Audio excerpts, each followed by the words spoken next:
안녕하세요. 어느덧 50 중반에 접어든 한 구독자입니다. 저에게는 오랫동안 다시 만나길 염원해온 20대 때의 소중한 인연이 있어요. 최근 저는 그 소중한 인연을 아주 우연한 기회로 다시 찾게 되었는데요. 과연 어떤 인연인지, 그리고 그 인연을 어떻게 다시 찾게 되었는지 지금부터 이야기해 보도록 하겠습니다. 저는 부유하지 않은 가정에서 자랐습니다. 부유하지 않지만 마음만은 풍요롭게 자란 분들도 계시겠지만 저는 안타깝게도 몸도 마음도 부유하지 않게 자랐죠. 저희 집의 실질적인 가장은 어머니였습니다. 아버지가 계시긴 했지만 아버지는 가정을 꾸리는데 그다지 관심이 없던 분이셨죠.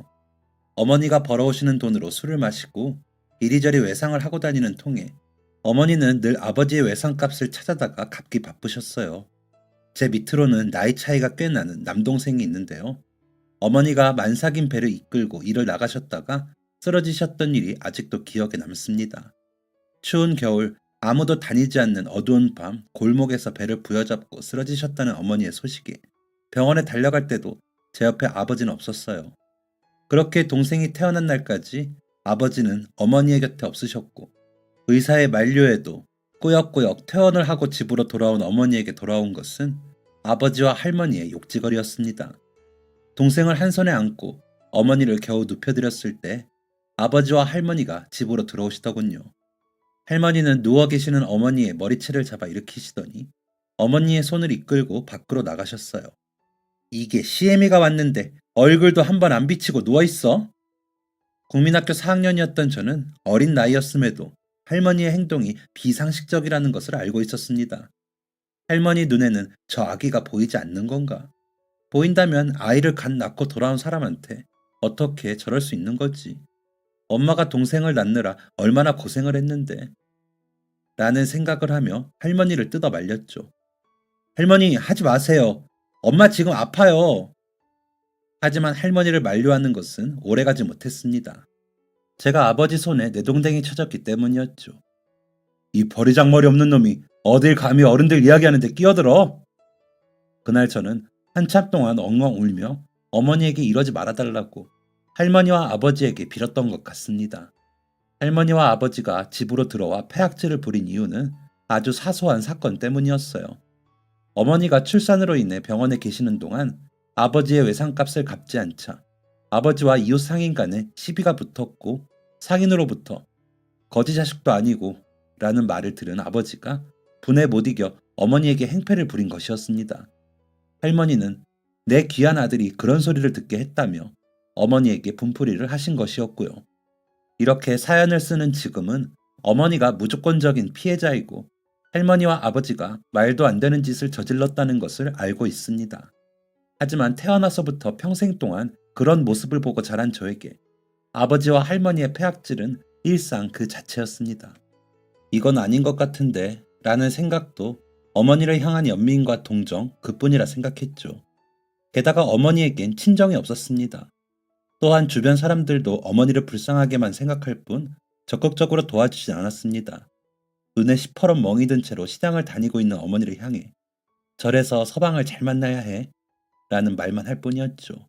어쨌든 이런 가정사 때문에 어머니는 생계를 위해 태어난 지 얼마 안 된 동생을 업고 일을 하기 시작하셨어요. 제대로 된 회복 기간도 없이 일을 시작한 어머니는 하루가 다르게 늙어가셨습니다. 머리가 숭덩숭덩 빠져있는 것은 예산일이었고 어머니는 뼈 마디마디를 아파하셨어요. 바람이 스치기만 해도 비명을 지를 정도로 고통스러워 하셨죠. 하지만 어머니의 고통 소리에 반응하는 것은 저뿐이었습니다. 아버지는 애는 너만 낳냐? 유난 떨지 말고 조용히 해! 라며 어머니를 구박하셨고 할머니는 하루가 다르게 초췌해지는 어머니를 향해 우리 아들 밥은 잘 챙겨 먹이고 있냐? 몸 아프다는 건 핑계야. 네 역할을 잊지 말고 서방 보필하는 데 힘써. 라는 말을 하셨죠. 어머니의 삶은 철저히 아버지와 할머니에게 맞추어져 있었습니다. 숨막히는 삶을 살면서도 어머니가 도망치거나 삶을 포기하지 않는 이유는 딱 하나였어요. 바로 저와 동생이었죠. 어머니는 아버지와 할머니의 행패에 힘들 때면 저와 동생을 품에 안으시곤 한참을 우셨습니다. 어린 제가 할 수 있는 것은 떨리는 어머니의 등을 토닥여주는 것뿐이었죠. 그렇게 자식들을 품에 안은 채 소리 없는 울음을 내뱉으시던 어머니는 결국 제가 고등학교에 올라가던 해에 쓰러지고야 마셨습니다. 사실 저는 고등학교에 입학하지 않고 어머니를 도와 일을 하려고 했어요. 하지만 자식만큼은 공부시키겠다는 어머니의 뜻을 따라 고등학교에 입학한 것이었죠. 어머니가 쓰러지셨다는 소식을 들은 저는 사무치는 죄책감에 몸둘 바를 몰랐습니다. 내가 일을 하겠다고 고집이라도 부렸으면 어머니가 쓰러지진 않으셨을 텐데 이게 다 나 때문이다 라는 생각으로 어머니가 입원해 계신 병원에 도착하자 입술이 파래진 어머니가 저를 바라보고 계셨습니다. 어머니는 저를 보자마자 딱 한마디 하셨어요. 학교는? 저는 어머니의 손을 붙잡고 무너지고 말았습니다. 지금 엄마 혼자 일하다가 이렇게 쓰러졌는데 학교 얘기가 나와? 나도 일할 수 있어. 나까지 일하면 조금은 숨통이 트일 거야. 동생도 데리고 우리 셋만 도망쳐서 같이 살자. 라는 저의 외침에도 어머니는 강경하셨어요. 학교로 돌아가. 저는 어머니를 설득하려 했지만 내가 왜 지금까지 이렇게 살겠니? 너희만큼은 애비 없는 자식 소리 안 듣게 하려고 그러는 거야. 너희만큼은 번듯하게 공부시켜서 대학 보내려고 하는 거라고. 라는 어머니의 말을 듣고 나자 더 이상 고집을 부릴 수 없더군요. 그렇게 저는 학교로 돌아갔습니다. 아니, 돌아가려고 했습니다. 진료실에서 의사의 이야기를 듣고 나온 아버지를 마주치기 전까지만 해도 말이죠. 아버지는 진료실에서 무슨 이야기를 듣고 나온 것인지 표정이 상당히 무거워 보이셨습니다. 저는 아버지에게 조심히 다가가 아버지, 어머니 몸은 어떻다고 하나요? 라고 물었죠. 하지만 아버지는 제 말이 끝나기도 전에 제 말을 자르며 손을 올리셨습니다. 짝 소리가 났고 저는 어리벙벙한 표정으로 병원 복도에서 서 있었어요. 사람들의 시선이 저와 아버지 쪽으로 몰렸을 때 아버지는 이렇게 소리치셨습니다. 야, 이 밥버러지 같은 놈아. 17년 동안이나 키워줬으면 이젠 네가 밥벌이하고 살아야지. 뭐 한다고 학교를 간다 해서 네 엄마를 쓰러지게 만들어? 멍했습니다. 아버지의 말이 무슨 말인지 이해하는데 시간이 필요했어요. 밥버러지? 나한테 하는 말인가? 밥버러지가 무슨 의미이지? 하는 것 없이 밥만 축내는 게 밥버러지 아닌가? 그러면 나보다는 아버지가 밥버러지에 어울리는 사람일 텐데. 이 생각 끝에 그동안 아버지를 향해 쌓아왔던 모든 분노를 표출했습니다. 내가 왜 밥버러지입니까? 하는 것 없이 밥만 축내는 건 제가 아니라 아버지죠. 어머니가 쓰러진 게 왜 제 탓이에요? 맨날 술이나 퍼먹고 싸움질이나 하는 아버지 탓이죠. 왜 이제 와서 어머니를 걱정하는 척합니까? 예? 우리 어머니를 저렇게 만든 사람은 제가 아니라 아버지와 할머니입니다. 아무리 소리쳐도 가슴속 응어리진 무언가는 해소될 기미가 보이지 않았고 저는 답답한 가슴을 퍽퍽 치며 소리를 쳤습니다. 이후로는 예상하셨듯이 아버지에게 끌려나가 병원 뒷뜰에서 먼지나게 맞았어요. 물론 병원 안에 있는 직원분들 덕에 그리 많이 맞은 건 아니었지만요. 이날 이후 저는 고등학교를 자퇴했습니다. 집안의 생계가 제 몫이 되었거든요. 퇴원 후 환자가 사망했을 시 본원의 책임을 묻지 않는다라는 각서에 아버지가 서명하면서까지 어머니를 퇴원시키려고 하셨기 때문이었죠. 저는 어머니를 병원에 계속 입원시킨다는 조건으로 학교를 자퇴하고 일을 하기 시작했습니다. 물론 어머니에게는 비밀이었어요. 또한 아버지는 저와 한바탕 한 이후로 제 어린 동생에게까지 손을 올리려 하셨습니다. 그래서 저는 동생을 기관에 맡기기로 결정했고 아버지에게 매달 일정 금액을 보내드리는 대신 아버지가 어린 동생을 찾지 못하게 하는 각서까지 썼습니다. 영문도 모르게 뿔뿔 흩어진 가족들, 말 한마디 뱉지 못할 정도로 기력을 상실하신 어머니, 모든 상황이 지옥 같았어요. 저는 동생을 안전한 곳에 맡긴 후 도망치듯 작은 공장에 입사했습니다. 숙식이 제공되는 회사였기 때문에 17살이 된 제가 다니기에 딱 좋았죠. 제가 다니게 된 회사의 사람들은 투박하지만 정이 있는 사람들이었습니다. 저보다 나이가 한참 많은 직원분들은 직원 무리에 섞이지 못하고 항상 혼자 밥을 먹는 제가 안타까웠는지 밥 시간이 되면 저를 챙겨주셨어요. 물론 말투는 투박하게 그지없었죠. 여, 박정민이 뭐해? 아버지 뻘의 어른이 저를 향해 소리치면 저는 저도 모르게 기가 죽기 일쑤였습니다. 제가 본 그 나이대의 남성은 아버지뿐이었는데 아버지는 툭하면 폭력을 휘두르는 분이었으니까요. 제가 놀라서 어깨를 움츠리면 저를 부르셨던 직원분은 어느새 다가와 제 움츠러든 어깨를 펴주며 이렇게 말씀하곤 하셨어요. 사내 자식이 말이야. 고개 들고 허리 펴고 어깨 펴고 다녀야지. 처음엔 이렇게 말씀하시며 제 등을 두드리시는 게 부담스러웠는데 그런 일이 몇 번씩 반복이 되니 제 등을 두드리는 손길이 정감 있게 느껴지더라고요. 그렇게 시간이 지나니 저는 저를 부르는 큰 목소리에 더 이상 기죽지 않게 되었고 박정민이 일로 얼른 튀어와! 라는 소리에 아 거참 좀 기다리시라니까요 라며 틱틱거릴 줄도 알게 되었습니다. 저와 함께 일했던 분들은 한참 어렸던 저를 살뜰히 보살펴주기도 하셨습니다. 추석 명절 때의 일이었어요. 저는 어머니가 계신 병원에 연락해 어머니의 안부를 살폈고 동생이 있는 시설로 전화해 동생에게 명절을 함께 보내지 못해 미안하다는 말을 전한 상태였죠. 왜 가족들과 함께 명절을 보내지 않았냐면 당시 저는 뿔뿔이 흩어진 어머니와 동생을 한데 모아 명절을 보낼 만큼의 여력이 없었습니다. 마음의 여유가 없었던 거죠. 그리고 어머니를 볼 때면 위태로운 어머니의 모습에 어머니가 금방이라도 돌아가실까 두려웠습니다. 그리고 동생을 볼 때면 왠지 모를 미안한 마음이 샘솟아 차마 얼굴을 오래 볼 수가 없었죠. 아버지와 할머니와는 돈만 붙여주는 관계일 뿐 그 어떤 연락도 하지 않고 있었습니다. 어쨌든 이런 상황에서 홀로 명절을 보낼 준비를 하는데 저와 평소에 가깝게 지내지는 않았던 차장님 한 분이 퇴근 준비를 하다 말고 저를 부르시더라고요. 박정민 군은 집에 안 가나? 저는 차장님의 물음에 눈치를 보며 대답했습니다. 그게 예, 저는 집에 안 가고 회사 기숙사에서 명절을 지내려고요.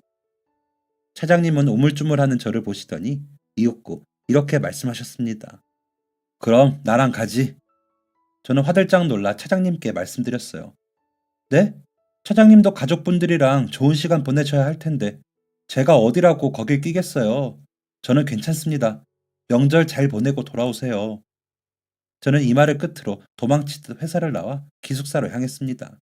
차장님은 도망치듯 떠나는 제 뒷모습을 붙잡지 않으셨어요. 그렇게 헉헉대며 기숙사에 도착했는데 괜스레 서운한 마음이 들더라고요. 아니 왜 붙잡지도 않아? 그러면 자기 집에 같이 가자는 말이라도 하지 말던가. 그냥 예의상으로 물어본 거야. 이런 걸 예의상으로 얘기하는 사람이 어딨어. 씩씩거리며 그날 밤을 그렇게 보냈습니다. 그때 저는 단란하게 명절을 보낼 가족이 없다는 사실에 서러웠던 것 같습니다. 그리고 따뜻한 밥 한 끼를 나눌 수 있는 가족의 온기를 바랐던 것 같아요. 그도 그럴 게 그때의 제 나이는 겨우 18살이었으니까요. 그러니 호의를 베풀어준 차장님의 제안을 거절해놓고서 뻔뻔하게 차장님에게 서운한 마음을 가졌던 거겠죠. 아무튼 그렇게 씩씩거리며 하루를 보낸 저는 제 기숙사 방문을 두드리는 소리에 눈을 떴습니다. 시간을 보니 어느새 점심시간이 훌쩍 넘은 시간이더라고요. 뭐지? 공장 기숙사에는 나밖에 없을 텐데? 라는 생각으로 문을 연 저는 깜짝 놀라고 말았습니다. 문 앞에 서 있는 사람은 다름 아닌 차장님이셨어요. 차장님은 양손에 커다란 짐을 2개나 들고 저를 기다리고 계셨습니다. 명절이라고 늦잠 자고 있었나 본데 내가 방해했나? 차장님은 평소와 다름없는 점잖은 말투로 저에게 물으셨습니다. 저는 늦잠을 자느라 까치집이 된 머리를 정리하며 차장님을 집 안으로 모셨죠. 아니, 차장님도 고향 내려가셨을 텐데 여기는 어떻게? 아, 나는 이 근처가 본가라 안 내려가도 되네. 그나저나 식사는 아직이지? 차장님은 익숙한 듯 제 방으로 들어와 상을 펼치시고는 가지고 온 꾸러미에서 음식을 꺼내놓기 시작하셨어요. 차장님의 손길을 통해 차려지는 밥상은 정말 화려했습니다. 태어나서 한 번도 먹어보지 못한 음식도 즐비했죠. 박정민 군 이야기를 했더니 아내가 힘을 좀 썼어. 저는 감사하다는 말도 제대로 뱉지 못한 채 차장님이 차려주신 음식을 허겁지겁 집어삼켰습니다. 차장님은 제가 식사를 마칠 때까지 부족한 음식을 꺼내주시며 저를 기다려주셨죠. 배가 부르고 나니 약간의 민망함이 몰려오더군요. 저는 부끄러워하며 사장님께 감사 인사를 드렸습니다. 저 잘 먹었습니다. 이렇게 맛있는 음식은 정말 처음이었어요. 사장님의 아내분, 사모님께도 감사하다고 전해주세요. 차장님은 제 대답에 고개를 끄덕이시고는 제 방을 쓱 들러보셨습니다. 차장님의 시선이 멈춘 곳은 다름 아닌 제 방구석의 책장이었어요. 차장님은 책장에 시선을 고정하신 채 물으셨습니다. 책 읽는 걸 좋아하나 보네? 아, 가끔 일이 일찍 끝나면 할 게 없더라고요. 그때마다 한두 권씩 사서 읽기 시작했는데 책을 좋아한다고 할 정도는 아닙니다. 차장님은 저를 또렷이 보며 이렇게 말씀하셨어요. 박군이 올해로 18살이지? 네, 18살이 읽기에는 조금 어려운 책이었을 텐데 내 아들도 올해로 18살이라 잘 알아. 저는 깜짝 놀랐습니다. 저는 차장님의 나이가 40대 언저리라는 사실을 알고 있었거든요. 차장님한테 저랑 동갑인 아들이 있다고요? 차장님은 처음으로 얼굴에 옅은 미소를 지으며 이야기를 이어가셨습니다. 아직 어린 박군한테 이야기하기는 조금 부끄럽지만 내가 22살에 아이를 갖게 되어서 친구들에 비해 아이를 일찍 가진 편이야. 아이가 일찍 생겨서 사회생활도 일찍 시작하게 됐지. 차장님은 챙겨오신 음식들을 옆으로 치우시며 음식이 상하기 전에 냉장고에 잘 정리해두라고 말씀하셨습니다. 그리고는 약간의 정적이 흘렀어요. 제가 본 차장님은 저에게 묻고 싶은 것이 있는 것처럼 보였습니다. 한참 동안 말을 고른 차장님은 무거운 입술을 여셨어요.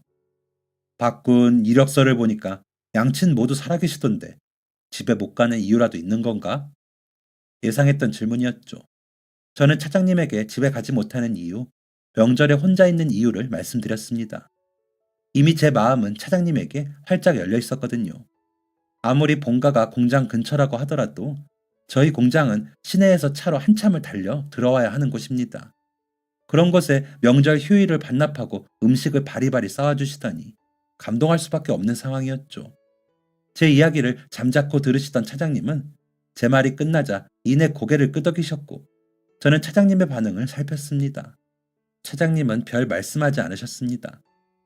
어림잡아 짐작하고 있었네만 생각보다 고생이 많군. 오늘은 푹 쉬게. 음식은 상하지 않게 잘 보관하도록 하고. 사장님은 이 말만 남기고 돌아가셨습니다.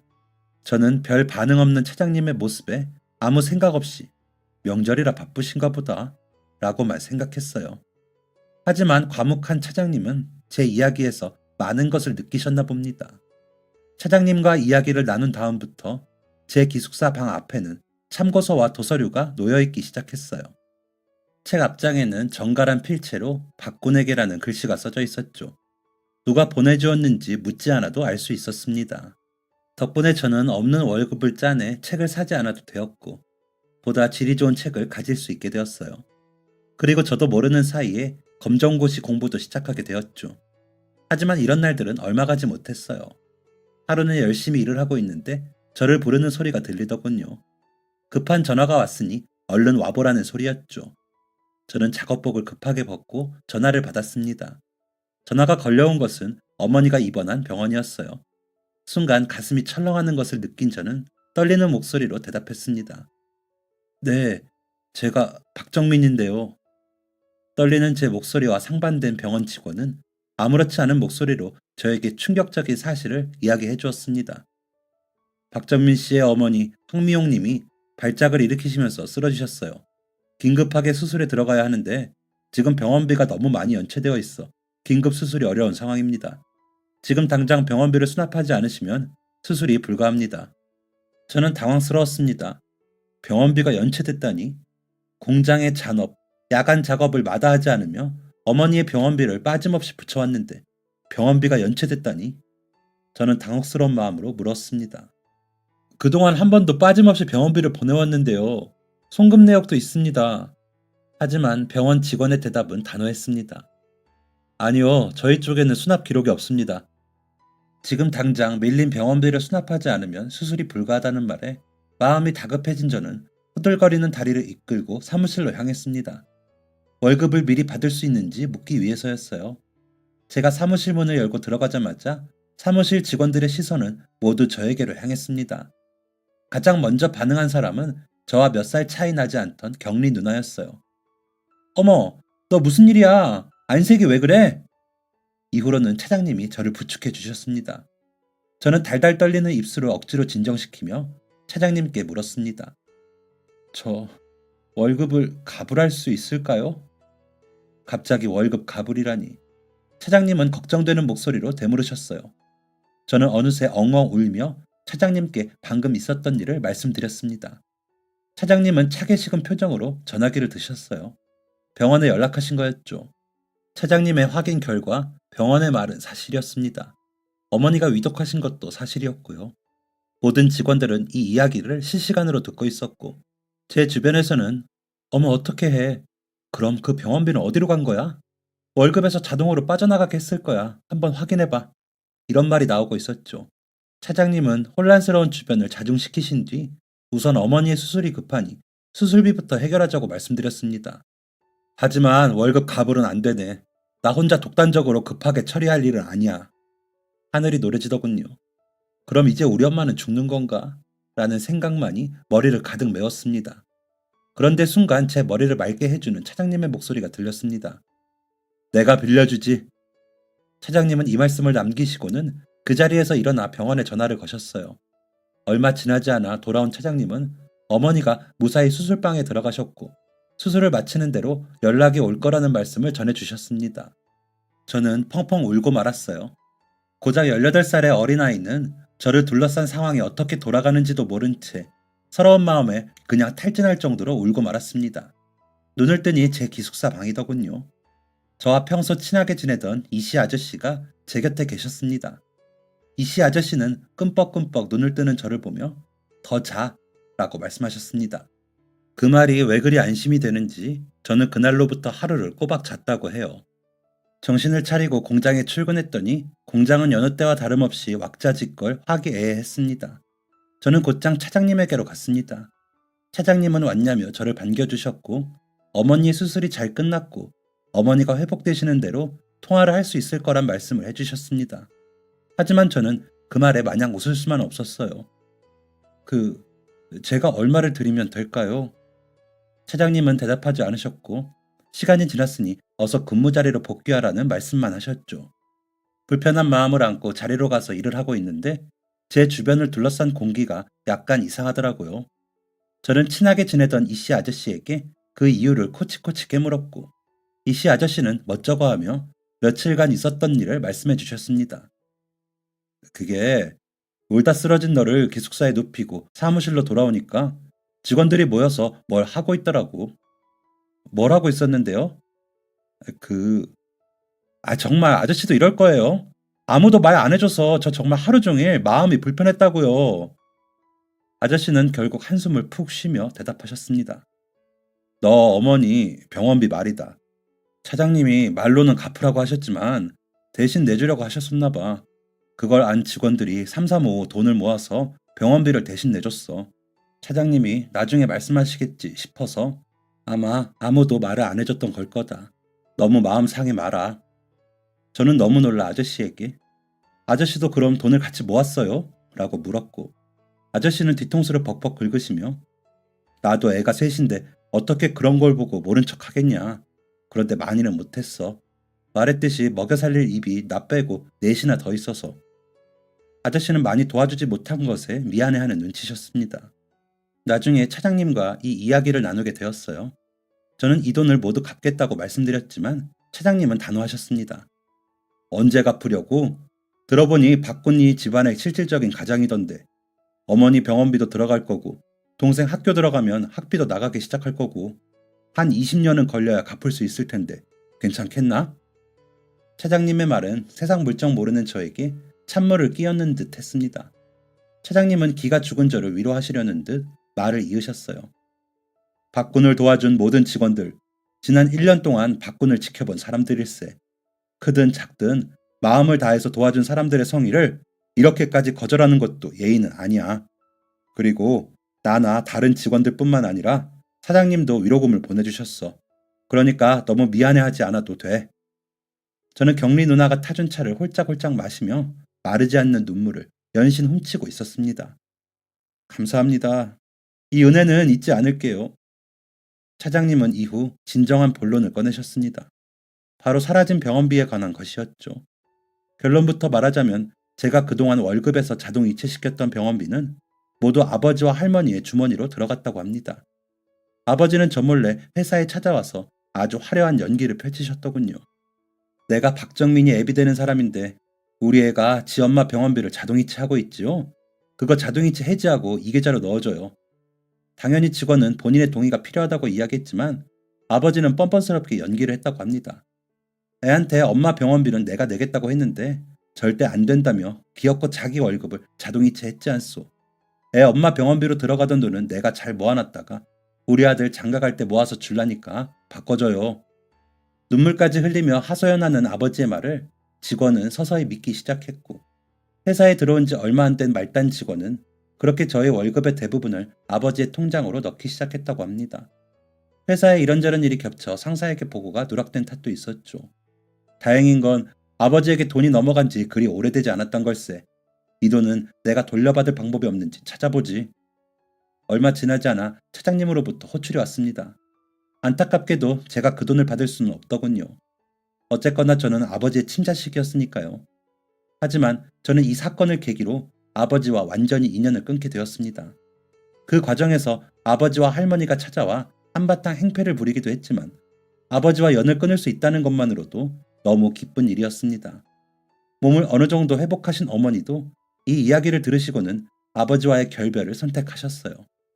너희를 위해서 선택한 일이었는데 내 욕심 때문에 우리 착한 아들만 고생시켰네. 미안하다. 그런 아빠는 없는 게 나은데 내가 너무 무지했어.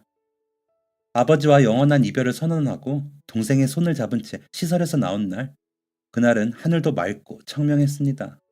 19살이 된 해, 초등학교에 입학할 나이가 된 저의 동생은 제 손을 꼭 잡은 채 연신 물었습니다.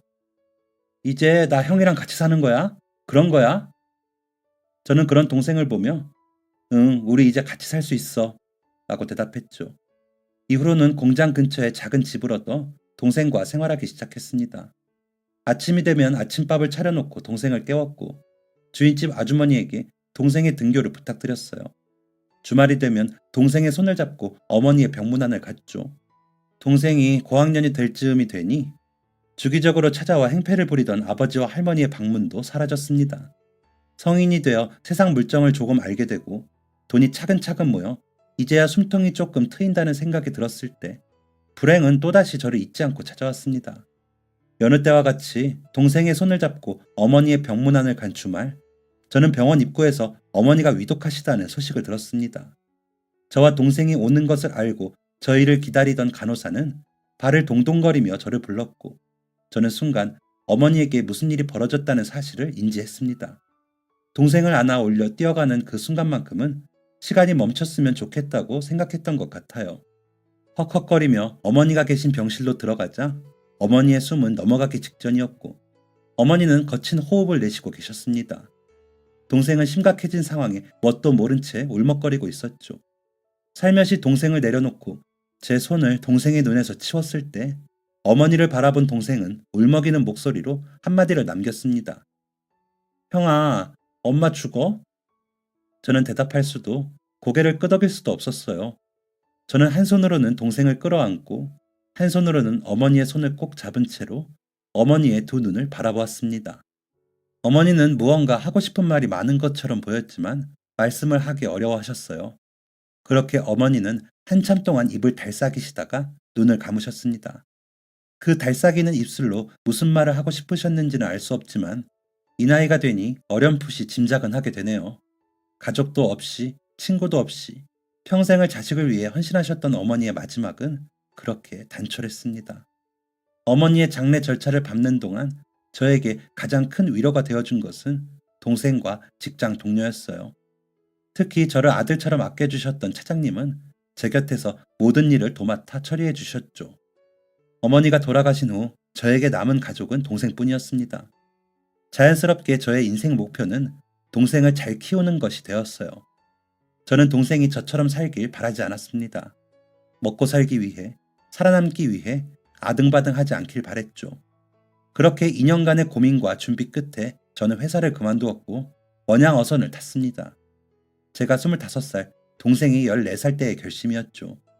회사 사람들은 굳이 그렇게까지 해야 하느냐라고 저의 퇴사를 말렸지만 이제 중학교에 입학한 동생을 성인이 될 때까지 부족함 없이 뒷바라지 하려면 큰 돈이 필요하다고 생각한 저에게 원양어선은 최선의 선택지였습니다. 저와 떨어지고 싶지 않아 하는 동생을 애써 달래 관련 시설에 맡긴 저는 배에 올랐습니다. 배에서의 시간은 생각보다 빠르게 지나갔습니다. 그리고 제가 배에 타 있던 6개월이라는 시간은 육지에서도 똑같이 빠르게 지나갔죠. 저는 6개월 만에 육지로 돌아와 동생을 찾았고 공장 사람들을 만나기 위해 연락을 돌렸습니다. 그런데 이상하게 연락을 받는 사람이 한 명도 없더군요. 걱정되는 마음에 없는 시간을 쪼개 공장 부지로 달려갔습니다. 저는 공장 부지에 도착하자마자 다리가 풀려 주저앉고 말았어요. 제가 기억하고 있던 공장은 온데간데 없고 그곳에는 까만 잿더미만 남아 있었습니다. 주변 상인들의 말을 들어보니 제가 배를 탄 지 얼마 되지 않았을 때 공장에 큰 화재가 한 번 있었다고 해요. 그때만 해도 손해가 크지 않았는데 화재가 겨우 수습된 이후에 큰 화재가 3번이나 연달아 일어났다고 하죠. 이 정도면 누군가 방화를 한 게 아니냐 의심이 들 정도로 악재의 연속이었다고 합니다. 공장의 모든 설비가 마비될 정도의 큰 불이 연속되자 전소된 공장을 바라만 볼 수 없었던 직원들이 하나둘 떠나기 시작했고 결국 회사는 문을 닫게 되었다고 합니다. 저 공장 3대째 물려받아서 운영되었던 곳이었잖아. 사장이 마음고생을 상당히 했어. 할아버지, 아버지가 어떻게 읽었는지를 본인이 아는데 그 공장이 자기 대에서 이렇게 됐으니 마음이 오죽했을까. 직원들도 하나둘 떠나가지. 마음속에는 죄책감만 있지. 사장도 어느샌가 사라졌더라고. 너무나 충격적이었습니다. 가장 힘들었을 때 저의 안식처가 되어준 공장이 사라졌다는 것도 충격이었고 제가 가장 힘들 때 곁에서 도움을 주었던 사람들이 뿔뿔이 흩어졌다는 것도 충격이었어요. 아직도 어린 나이였던 저는 그제야 세상에 영원한 것은 없다는 사실을 뼈저리게 느꼈습니다. 하지만 슬픔에 잠겨 있을 수만은 없었어요. 저는 곧장 다시 원양어선에 올라야 했기 때문이죠. 저는 6개월에 한 번씩 육지에 올 때마다 전 회사의 인연들을 찾아다녔습니다. 하지만 그들을 찾기란 쉽지 않았어요. 그리고 돌아올 때마다 반항기 가득한 사춘기 소년의 냄새를 풀풀 풍기는 동생을 신경 쓰느라 나중에는 과거의 인연들의 흔적을 쫓는 것도 쉽지 않았습니다. 그동안 수많은 일이 있었어요. 동생과의 갈등도 있었고 제 개인적인 아픔도 있었죠. 오랫동안 뱃일을 하며 모아둔 돈으로 시작한 사업을 하던 중에 사기를 당해 모든 돈을 잃고 길거리에 나앉게 된 적도 있었어요. 정말 별별 고생은 다 한 것 같아요. 하지만 그것도 결국 과거의 일이고 저는 현재 30명의 직원이 있는 회사의 대표가 되었습니다. 다소 늦은 나이였지만 결혼도 해서 아이도 낳았고요. 속을 썩이던 동생도 자신의 길을 찾아 건실한 사회의 구성원으로 잘 살아가고 있습니다. 이쯤 되니 과거에 소중했던 인연도 그저 옛날 일로 치부되기 시작하더라고요. 그런데 그러던 중 놀라운 일이 벌어졌습니다. 그날은 급하게 인원을 보충하기 위해 면접을 본 날이었어요. 평소에 면접에 잘 참석하지 않는데 그날따라 면접을 보고 싶더군요. 대졸자 면접이었는데 이제 대학교 4학년이 된다는 면접자가 찾아왔길래 그 면접자를 유심히 지켜보게 되었습니다. 아직 대학을 졸업한 상태가 아닌데 왜 대졸자 면접을 보러 온 거죠? 라는 저의 질문에 면접자는 이렇게 대답했습니다. 4학년이면 취업계를 낼 수 있습니다. 회사에서 해야 하는 업무와 제가 공부해왔던 분야가 일치하기 때문에 아직 졸업은 하지 않았더라도 업무 수행에 문제는 없을 것이라고 판단했습니다. 실제로 면접자의 학교 성적은 월등했습니다. 군대까지 다녀왔음에도 불구하고 여러 가지 자격증까지 겸비한 인재더군요. 하지만 저는 이 이유 외에 다른 이유가 있을 것이라는 확신이 들었습니다. 그런데 자격증이나 수상 이력을 보면 취업을 목적으로 준비한 게 아닌 것 같습니다. 급하게 취업을 하려는 정확한 이유를 알 수 있을까요? 저는 아차 싶었습니다. 제 질문이 개인의 사생활을 캐묻는 질문이었기 때문이죠. 아닙니다. 대답하고 싶지 않다면 안 하셔도 돼요. 면접 결과에 이 질문은 영향 없을 겁니다. 면접자는 이해해줘서 고맙다며 면접을 마치고 돌아갔습니다. 이상하게 그 면접자가 나간 후에도 면접자의 모습이 머리에 맴돌더군요. 저는 잠시 머리를 식힐 겸 대표실 창문에 가까이 섰습니다. 그런데 그때 회사 입구에서 어딘가 익숙한 실루엣이 보였어요.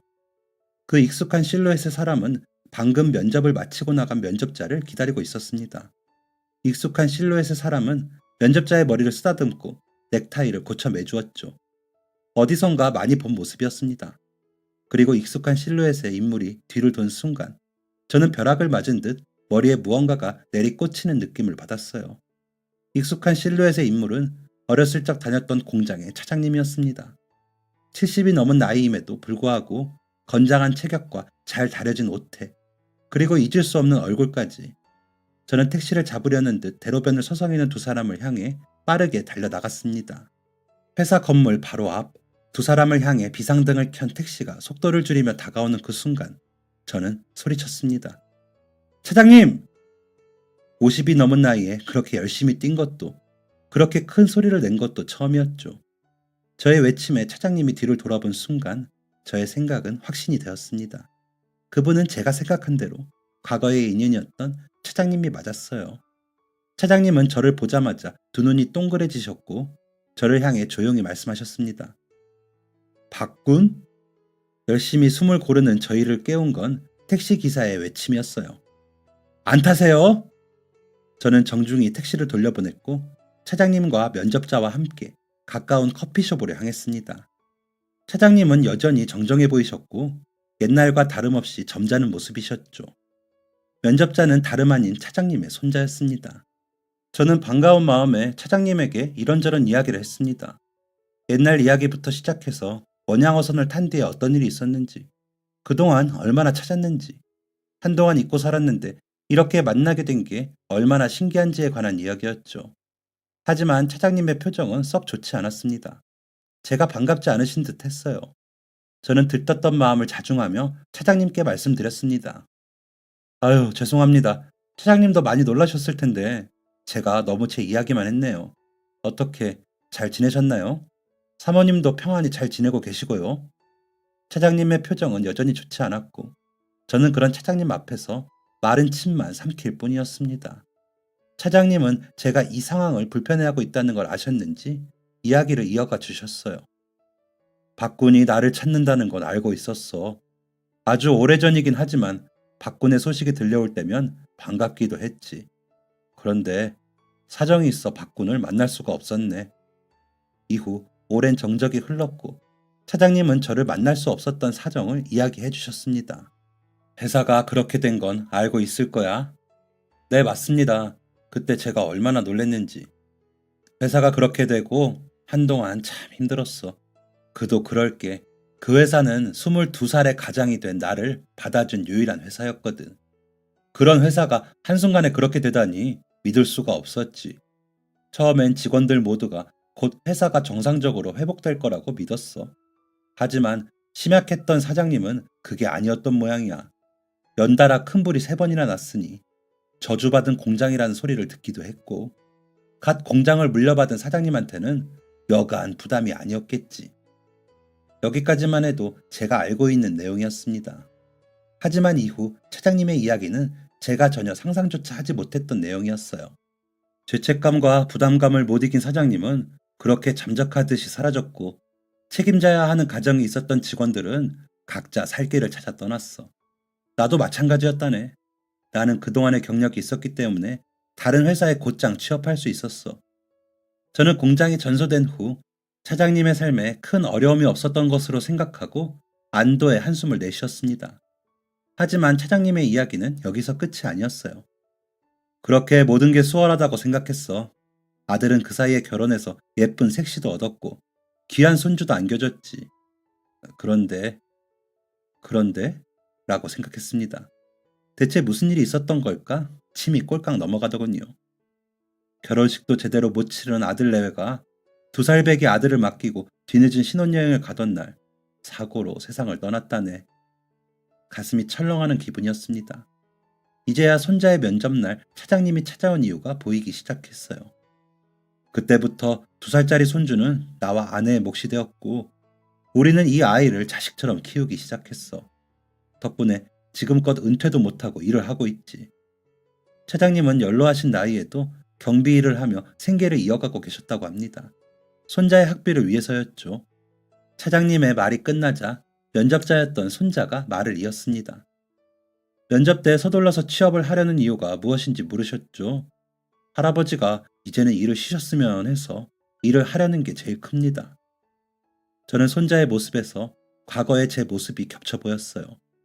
어머니를 일에서 해방시키기 위해 학업을 포기했던 그때의 제 모습 말이죠. 저는 연로하신 차장님과 손자를 집으로 모셔다 드렸고 이내 손자에게 연락해 따로 만남을 가졌습니다. 저는 제가 차장님에게 어떤 은혜를 입었는지 과거의 차장님이 어떤 분이셨는지를 손자에게 설명했고 면접 때부터 석연치 않았던 것들을 물었어요. 아무리 봐도 취업을 목적으로 스펙을 쌓은 게 아닌 것처럼 보이던데 정말 일을 하고 싶은 게 맞나요? 손자는 우물쭈물하더니 이내 속에 있던 이야기를 꺼내놓았습니다. 사실 할머니가 많이 아프십니다. 저는 화들짝 놀라며 말했어요. 뭐라고요? 아니 대체 그 얘기를 왜 나한테 안 하시고? 알고 보니 차장님이 제가 마음 쓸 게 뻔하다며 아내분에 관한 이야기를 함구시키셨더군요. 그리고 손자는 제 예상대로 대학원을 준비 중인 학생이었습니다. 갑자기 할머니가 쓰러지셔서 병원비와 간병인 비용이 필요하게 되었고, 이를 감당하기 위해서는 누군가 일을 해야 하는 상황이었죠. 그리고 손자가 일을 한다고 해서 차장님이 일을 쉴 수도 없는 상황이었습니다. 저는 안타까운 상황에 탄식하며 우선 손자를 돌려보냈습니다. 저는 이 이야기를 가지고 가 아내와 오랜 시간 이야기를 나누었고, 아내와 한 가지 결론을 내렸습니다. 아내는 저에게 이렇게 말했어요. 모실 시부모님이 없었던 게 아니라 모실 시부모님을 못 찾고 있었던 거네. 얼른 가서 병원비부터 수납하고 와. 그렇게 병원비를 수납하고 오니 차장님으로부터 연락이 왔더군요. 차장님은 호통을 치시며 이게 대체 뭐 하는 것이냐 꾸짖으셨습니다. 그래서 저는 차장님께 이렇게 말씀드렸어요. 과거에 저희 어머니 병원비를 대신 내주셨을 때 죄송해하는 저에게 차장님이 그렇게 말씀하셨었죠. 크든 작든 마음을 다해서 도와준 사람들의 성의를 너무 거절하지 말라고요. 차장님, 저는 가장 힘들었던 어린 시절에 차장님께 비할 수 없는 은혜를 입었습니다. 부디 제 성의를 거절하지 말아주세요. 그렇게 차장님과 통화를 마친 뒤 저는 손자에게도 전화를 걸었습니다. 그리고 전화기 너머에 있는 청년에게 면접 불합격 통보를 알렸죠. 우리는 대학 졸업자를 채용하는 것이었기 때문에 채용이 어려울 것으로 보입니다. 손자는 풀이 죽은 목소리로 대답을 했죠. 역시 그럴 것 같았습니다. 그래도 면접을 볼 수 있게 해주셔서 감사했습니다. 하지만 뒤에 이어진 저의 말에 풀이 죽은 손자의 목소리는 하늘을 뚫을 듯 높아졌습니다. 면접은 불합격이지만 장학제도는 합격입니다. 네? 장학제도요? 유망한 학생들의 학업을 지원해주고 대학원 졸업 후에는 회사에서 일할 수 있는 길도 열어주는 아주 유용한 제도죠.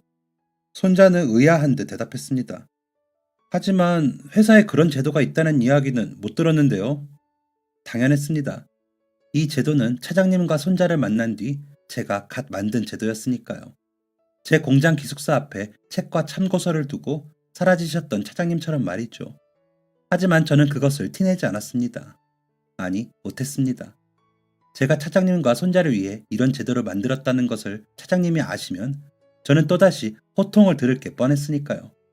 이 사실을 알리 없는 손자는 기뻐하며 감사 인사를 했고, 저는 그 손자에게 감사 인사는 내가 아니라 할아버지께 하는 게 좋겠네요. 자세한 이야기는 저희 직원이 안내해 줄 겁니다. 라는 말을 남겼습니다. 차장님과의 인연 때문에 손자를 도운 것도 있지만 손자는 사장으로서 참 탐나는 인재였어요. 저로서는 아주 유의미한 투자를 한 것이기도 합니다. 이 손자가 저희 회사에서 일한 지 벌써 1년이 지났네요. 차장님은 여전히 저의 도움을 부담스러워하기도 하시지만 이젠 저도 얼굴에 철판을 깔고 차장님을 찾아뵙는 게 익숙해졌습니다. 그동안 차장님을 통해 가까이 지냈던 이씨 아저씨나 다른 직원분들도 찾아뵙게 되었네요. 사람과 사람 사이에 주고받은 도움과 애정 어린 손길은 수십 년의 세월이 지나도 잊히지 않는다는 사실을 실감하게 되는 요즘입니다. 누구에게나 잊을 수 없는 은인은 한 명씩 존재하는 것 같아요. 그리고 나 또한 누군가에게 잊을 수 없는 은인일 수 있죠. 오랜 세월을 지나 겨우 만나게 된 저와 차장님처럼 여러분들에게도 행운과 같은 만남이 있기를 기원하겠습니다. 지금까지 저의 긴 이야기를 들어주셔서 감사합니다. 모두 행복한 하루 보내세요. 감사합니다. 지금까지 사연 들어주셔서 감사합니다. 사연이 재밌으셨다면 구독과 좋아요를 눌러주세요. 감사합니다. 안녕히 계세요.